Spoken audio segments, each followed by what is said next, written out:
Hello and welcome to this video. Today I'm going to make some really fun little simple snowflakes with beads and these wire-like bases. So these are essentially a very straight and tough wire, and they're just soldered in the middle. So if you have access to a soldering iron and to this kind of wire, you can absolutely make them yourself. For me it was actually cheaper to buy them instead of like getting the wire. So that's what I did, and I'm going to decorate 2 of them today. I chose to start off with the medium because I felt like the large one would be too large to start off with. Just so I didn't have to like worry about stringing too many beads without like actually having any information about like the material and what I can and cannot do. And the small ones would have been too fiddly for my taste as a start, so the medium one was the perfect choice here. And all I did was I strung up some beads and try to like formulate a pattern, try to like formulate an even, essentially like look to them. I went with like doing the same pattern on the inside shorter prong things, wires, I guess, and the same on the outside, just so that it was symmetrical, as snowflakes tend to be. I'm going to mix it up for the smaller one a little bit, but for this one I thought that would be really nice and fitting. And make sure to like pick beads that are actually, even if they're clear, not actually clear on the inside, because I didn't want the like brass color to show through too much. So essentially my go-to was like all the beads, even clear ones, that had like a silver coating on the inside or were just like opaque colored, and that worked out super nicely, and I'm really happy with how it looks, because I was really worried that the brass color would take over, and the brass color is a bit too warm for like my idea of like this like icy snowflake, which is also why all the tones I chose were like whites, blues and clears, just to give it this icy look and feel. Now, fair warning I have to give if you get these bases is be careful, the stiff wire is very brittle. The more you like bend it, the more easy it will break. I didn't have the problem for the first snowflake, but a lot on the second. But essentially I was very careful when I looped the ends around. I just used needle nose pliers to like make a little loop on the end. And the reason I wanted to make loops is, first of all, obviously to secure the beads, but also so I could hang things on the loops, being it string or extra decoration. Because originally I wanted to add some like other hanging beads also to the inside of like the shorter wires of this piece, but I decided to just stick to the longer wires and add some more decor there, and that actually worked out really well. Also, one other thing I noticed immediately is that because of how the way like the pieces are soldered, some of the pieces can hold a bit more beads and some a bit less, and if you make an even pattern you need to make sure that you add maybe 1 or 2 beads more according to the prongs that are a bit shorter, to like really have to count down. I of course messed it up with one of the larger beads for the middle, but it's not too badly noticeable, so it's fine. And I of course only noticed like hours later where I was looking at it. But it's also really not easy to fix, because if you try and open up the wire again, the loop again, it will instantly break. So I just left it, and I decided it's a feature. It's a special little snowflake that's not quite as even as they usually are. But it still looks super cute, so I don't really mind. Now, as I mentioned before, I wanted to add some dangly with it, so I picked up these like T-bar things where you can put the bead on. I don't know what they're called in English. They look like really thin nails with like a nail backing, and you can string on the beads and make loops on the tops to make like dangly little pieces. And yeah, those are what I used essentially for these teardrop shapes.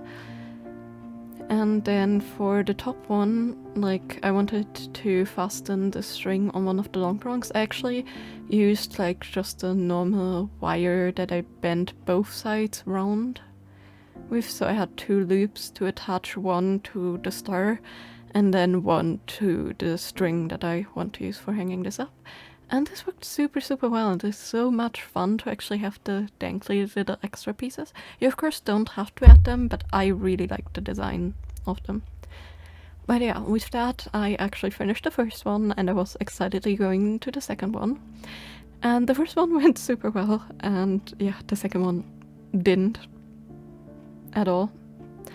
So essentially I was stringing up beads. Like with this one I struggled with the pattern a little bit more, but eventually I got it, because I had like kind of a vision with like which colors I wanted to go where, that I already like kind of got while I was stringing up the first piece. So I wanted a special like effect with like having the inside shorter wires be alternating in like design, but still similar enough that you only kind of notice it when you look at it a bit more closely.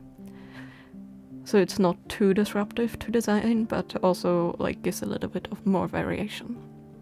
So I was experimenting with that a little, looking at where I want the white and the clear beads to sit, but once I had the design, I happily started stringing these up, and I added the loop to the first one, and then for the second and third I noticed the wires are shorter. So I had to take things apart, and of course opening the first loop, let the loop break off. It was really hard to see on camera, so I didn't really show it, but essentially when I tried to open the loop, the entire top bit of the wire broke off, so the only choice I had was to either make a new loop, or what I did here, because they were already this short, I actually bent them backwards and added a dab of super glue to the last bead to secure it in place. So far it has held up pretty well. I don't know if like you move it a lot, if it will actually hold up still nicely, but for me it has worked so far. Though I would definitely suggest to make like tiny loops in the ends if you can. But yeah, considering that some of these again were super short, I didn't want to take off more of the wire to make a loop, since loops use more material. So I just, you know, stuck with the super glue hotfix essentially. And yeah, luckily that really helped and I could move on. But yeah, it's a bit sad that it happened, and especially that it happened because I had to reopen the things, because you need to check beforehand if the like wires are even length. Just like a little suggestion, do check beforehand, and then maybe start with the shortest wire for your pattern. It can be a bit hard to see when you're just holding them, but maybe actually measure them to make sure, because then you don't have to worry about like opening them up, breaking the wires, and having to make a shorter design. But yeah, for the outside ones everything worked out really well. I made the loops as I did before, and then I wanted to add some little dangly bits on the bottom, just the bottom three. So I picked up these glass swirly rods. These are super fun, I really love them. Wanted to give this like an icicle vibe, so I chose like crystal teardrop beads. And then I also cut my glass rod beads. You can actually cut them pretty easily, you just have to be careful not to put much pressure. But I just used the sharp box cutter and I carefully rolled it back and forth with the bead on my table. Just making sure I don't add too much pressure, because if you add too much pressure it can actually fracture the glass and you can have glass splinters everywhere. And these beads are deceptively sharp, like they can really hurt if you grab into a sharp piece. So if you like roll the blade along one spot with like little pressure, it creates like an automatic little tear and the bead will just fall apart and have actually really clean edges. So that worked out super nicely, and in the end I added one more dangly charm and I was done with my pieces. I do have to apologize a bit for the final review here, because besides the video, these were super hard to photograph with the black background, because the white was such a high contrast that my camera was like, nope.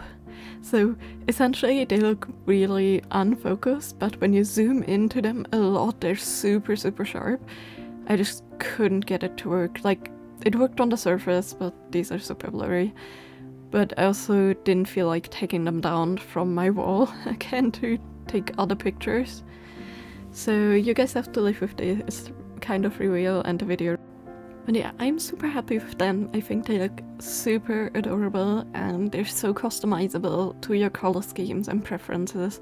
Like you can choose any color of beads that you want and have and just make whatever pattern you like. And this was actually deceptively time consuming, believe it or not.